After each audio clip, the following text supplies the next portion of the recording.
Friends, Radhe Radhe. मैं अच्छी हूँ, आप लोग कैसे हैं? आज मैं जो कहानी बताने जा रही हूँ वो बिहार और बेंगलुरु और कर्नाटका की कहानी है।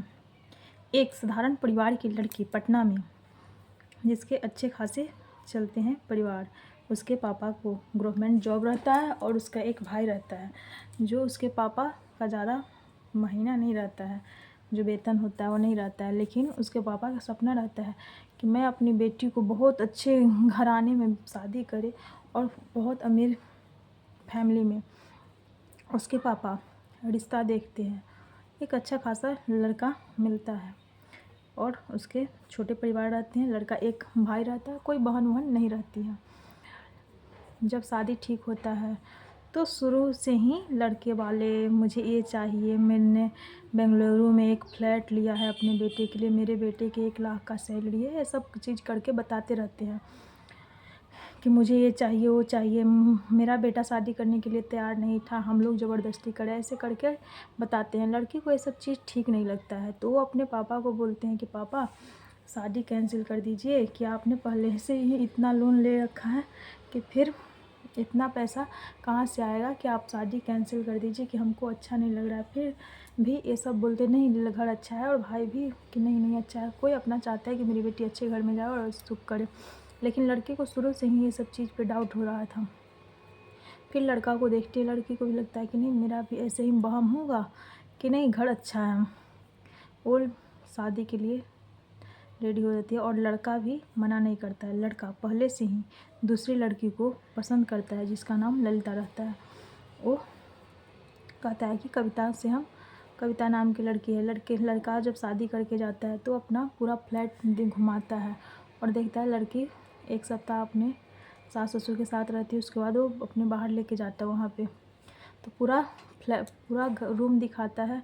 तो एक बेडरूम रहता है, उस बेडरूम में जाती है तो लड़की बेड पे बैठ जाती है और बोलती है कितने अच्छे रूम है।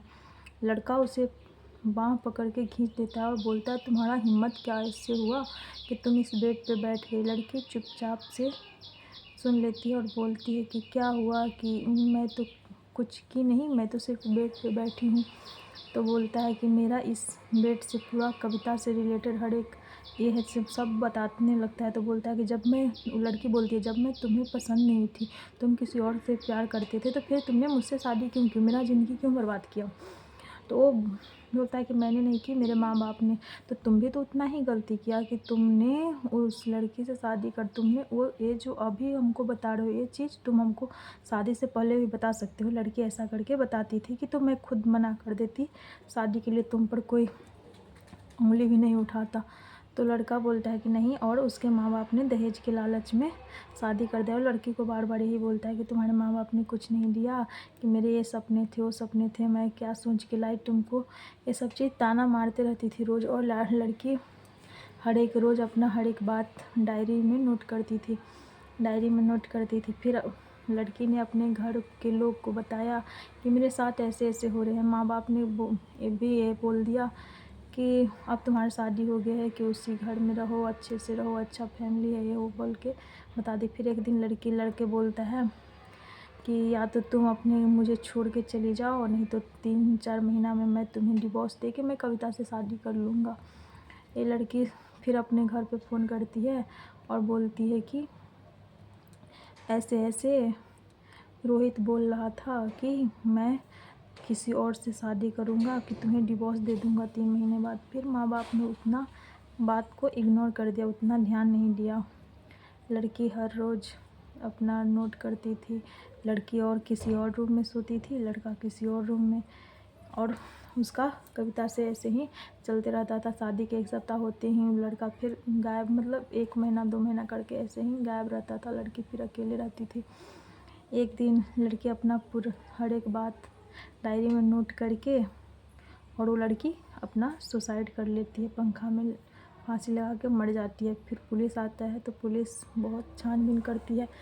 तो वो लड़का बोलता है पता नहीं, वो हरदम परेशान रहती थी, हमको जॉब करना है, अच्छा एजुकेशन था, इकोनॉमिक्स ऑनर्स की हुई थी, तब भी वो, हम बोलते थे कि उसको जॉब नहीं लगा तब भी परेशान रहती थी। ऐसे ऐसे करके बहाना बनाते रहते हैं लड़का, और उसकी जो सास रहती है वो सब भी उसी पे ब्लेम लगाते रहती है। और ऐसे बात को टाल मटोल करते रहती है।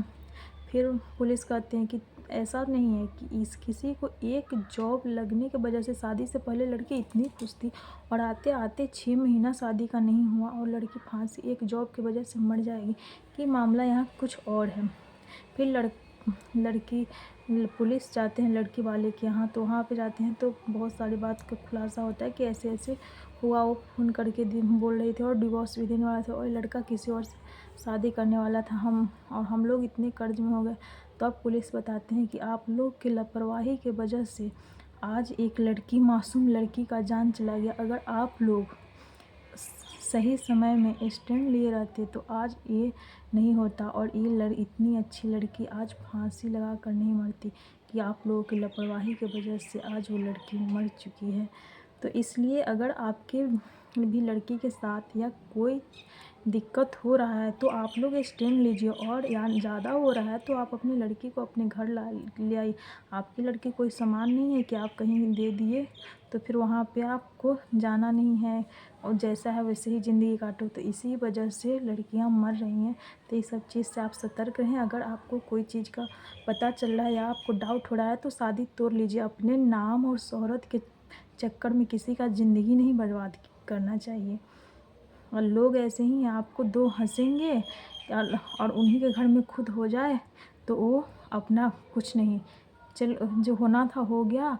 कि ऐसे नहीं, वो अपने बच्चे के साथ नहीं करेंगे, क्योंकि दूसरे के बच्चे के साथ क्या हो रहा है उससे दूसरे को कोई मतलब नहीं है। बस सबको मज़ा आता है कहने में और सुनने में।